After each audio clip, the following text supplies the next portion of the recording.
So hello guys, আমরা blue এসএমপির একটা part 3 বানাবো।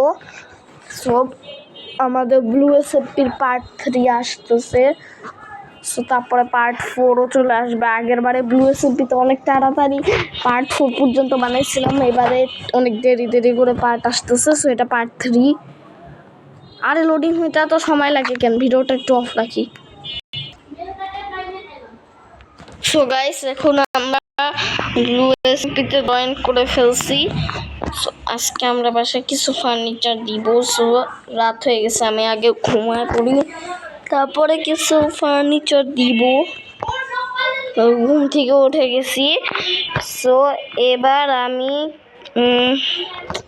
অনেক কিছু করতে পারবো।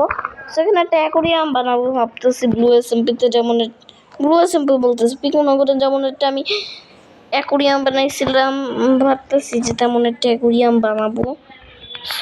চলো, একটা গ্লাস নিলাম, বোতলও আছে আমার কাছে। বোতলের মধ্যে তো মাছ দেওয়া যাবে না। তো এবার এটা একটা ছোট্ট জায়গা বানাই দিব আমরা। ছোট্ট বানাইতে যেও এত মোটা মোটা কাজ, মানে ভাই এত মোটা কাজের মধ্যে পানি সহ মাছ দিয়ে, সো 2টা মাছ দিয়ে দিছি আমরা। সো গাইস, এখানে 2টা মাছ দিয়ে দিছি আমি। সো 2টা মাছ দিয়ে দিছি এখানে। মাছে একটা পার্ট রাখছি, 2টা মাছ দিছি।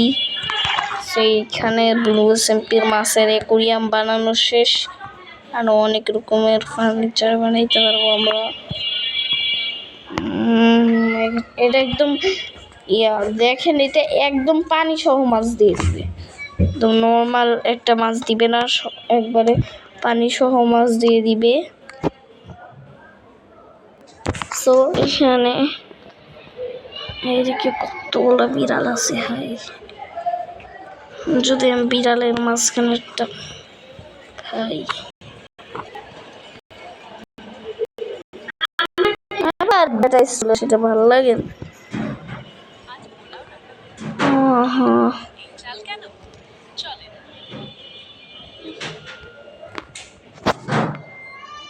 তারপরে এদিকে আসে, একবারে পানি সহ মাছ দিয়ে দিবি। চাষ ক্ষেতের মধ্যে মাছ দিয়ে দিছি। হাই, চাষ ক্ষেতের মধ্যে মাছ দিয়ে দিছি ভাই। এই মাছটা ভালোই আছে, ভালো ভালো মাছ মরে গেছে।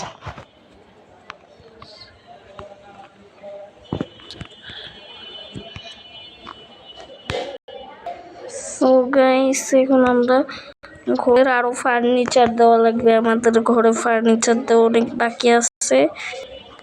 আগের বার আমরা স্ট্যাচুটা বানাইছিলাম, ব্লু এসএমপি লিখে দেওয়া একটা স্ট্যাচু বানাইছিলাম।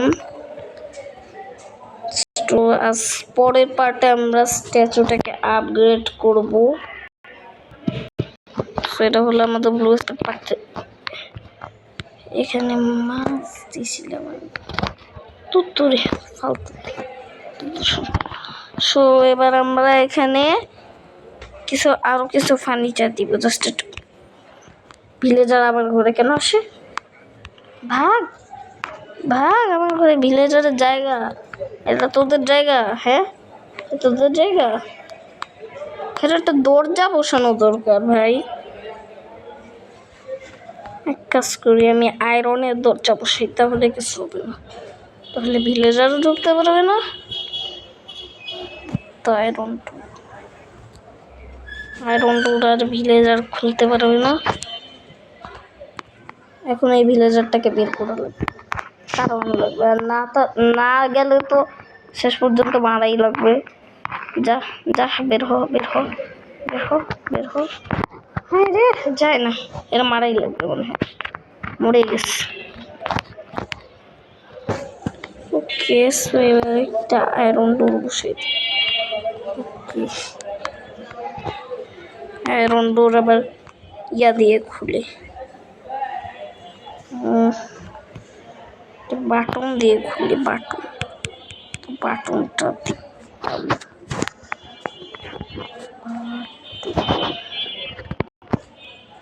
কুকুমের বাটন আছে, এটা ব্লু কালারের বাটন, ভালো হবে। একটা বসাই দিই, এদিকে আরেকটা বসাই দিই, বসে নাকি বসে দেখে তো ঠিকঠাক মতন কাজ করতেছে নাকি। ও হ্যাঁ, ভালো মতো কাজ করতেছে, ঠিক আছে। এদিক দিয়ে একটা খোলার জন্য আরো বাটন বসাই দিই। ওকে, এখন আমার বাসার ভিলেজার ঢুকতে পারবে না, এখন আমি নিজে একটু ঢুকে এই জায়গায় ভুলভাল জায়গায় বাটন বসাই দিই, ভালো লাগে না। চলো এবার ঢুকা লাগবে, যারা আমার নিজে ঢুকাতে একটা পেরা। ওকে, এখন আমার বাসার ভিলেজার ঢুকতে পারবে না, আমি আয়রন এদিকে মাছটা ভালো আছে। এবার আরো ফার্নিচার বসানো বাকি আছে। আমি একটা সোফা চাই, সোফার জন্য একটা ভালো করে লাগবে সোফা। আরে ভাই অ্যাড কেন, এত অ্যাড কেন, বেশি অ্যাড আছে। একটা সোফার জন্য ইয়ে পাইছি, দে বাবা চলে গেছে ভাই।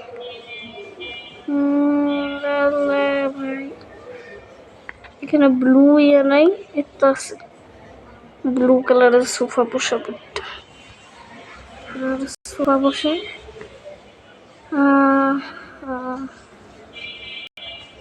ইয়াগুলো নাই, দেখলে তো লেখা যায়, লেখার জিনিসগুলোই নাই। বাহ, লেখার জিনিসগুলো কোথায়?